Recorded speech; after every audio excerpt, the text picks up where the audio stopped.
جس نے تمہارے لیے زمین کو بچھونا اور آسمان کو چھت بنایا اور آسمان سے مے برسا کر تمہارے کھانے کے لیے انواع و اقسام کے میوے پیدا کیے، بس کسی کو اللہ کا ہمسر نہ بناؤ، اور تم جانتے تو ہو۔ اور اگر تم کو اس کتاب میں جو ہم نے اپنے بندے پر نازل فرمائی ہے کچھ شک ہو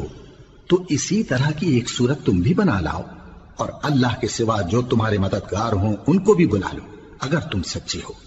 پھر اگر ایسا نہ کر سکو اور ہرگز نہیں کر سکو گے